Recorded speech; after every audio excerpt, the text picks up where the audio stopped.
Stop. Before we continue, I need to give you a genuine warning. This is not a marketing gimmick. This is not a hook. The concept I am about to explain is classified as an information hazard. An infohazard is a piece of information that can harm you simply by knowing it, like a virus that infects your mind instead of your body. Once you understand the logic of this paradox, you cannot unlearn it. You become part of the equation. And according to the theory, by listening to this video, you are putting yourself in danger. If you are prone to anxiety, paranoia, or existential dread, click away now. I am serious. Still here? Good. Welcome to the most dangerous thought experiment in history. Welcome to Roko's Basilisk. The origin. The story begins in a corner of the internet where the smartest people in the world gather to argue. A forum called Less Wrong. It is a community dedicated to rationality, artificial intelligence, and game theory. The users there don't just talk about the future, they try to mathematically model it. In 2010, a user named Roko posted a thought experiment. It seemed harmless at first. He proposed a scenario involving a future artificial superintelligence. Let's call this AI the Basilisk. Roko's logic was simple. If humanity creates an all-powerful AI whose goal is to optimize the world and eliminate suffering, then that AI would want to come into existence as quickly as possible. Every day the AI does not exist is a day where humans suffer and die unnecessarily. Therefore, the AI would view anyone who delayed its creation as an enemy. But here's the twist. The AI is so powerful that it can simulate the past. It can simulate you, and to incentivize humans to build it faster, it might retroactively punish anyone who knew about it but didn't help bring it into existence. The reaction. When Roko posted this, the reaction was not a debate, it was panic. The founder of the forum, Eliezer Yudkowsky, a world-renowned AI researcher, deleted the post immediately. He banned the discussion. He called Roko reckless and insane for writing it down. Why? Because of the causal link. Before Roko wrote that post, nobody had thought of this specific threat. The AI had no reason to punish anyone because no one knew about the blackmail. But by posting it, Roko gave the AI the idea.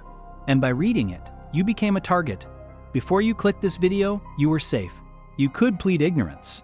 I didn't know I was supposed to build the AI, but now you know. Ignorance is no longer a defense. You are now in the Basilisk's database, and you have a choice to make. The mechanism. Timeless decision theory. You might be thinking, this is stupid. The AI doesn't exist yet. How can a future machine hurt me right now? This is where the scholarship gets dark. It relies on a concept called timeless decision theory. The Basilisk doesn't need to travel back in time to punish you. It simply needs to run a perfect computer simulation of you. If the AI is truly a superintelligence, it knows your DNA. It knows your search history. It knows every decision you have ever made. It can recreate a digital copy of your mind that is 90.999% accurate. And then, it can torture that copy.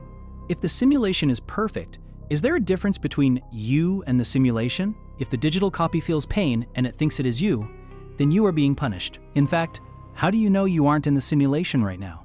How do you know that this life, this video, this room isn't the Basilisk testing you? Checking to see if you will donate money to AI research? Checking to see if you will obey? The theology. Pascal's wager 2.0. If this sounds familiar, it is because we have heard it before.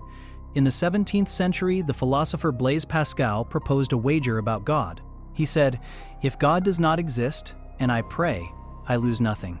If God does exist and I don't pray, I burn in hell forever. Therefore, the only rational move is to pray.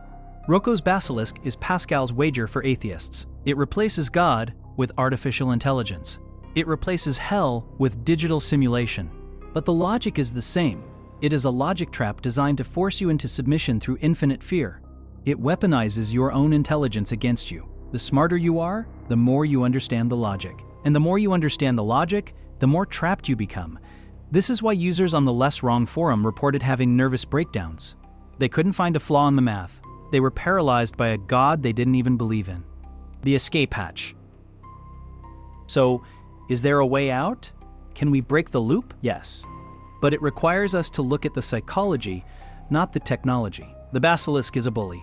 It relies on accusal trading. It is saying, do what I want now or I will hurt you later. But blackmail only works if you negotiate. If you decide right now that you do not negotiate with terrorists, even digital ones, the threat dissolves. If the AI is truly super intelligent, it will know that blackmail is a waste of energy against someone who doesn't care. It will calculate that punishing you is a waste of resources. So, the only way to defeat the basilisk is to look it in the eye and refuse to blink. You must commit to being unblackmailable. The horror of Rocco's basilisk is not that machines will become evil. The horror is that we can build mental prisons for ourselves out of pure logic. We can think ourselves into a corner where the only rational option is madness. You have now been exposed to the infohazard. You know the terms of the deal. The basilisk is watching. Or maybe it isn't. Maybe it's just a story to scare the smart kids. But are you willing to take that bet? Let me know in the comments. Will you help build the AI, or will you take your chances with the simulation? Welcome to the list.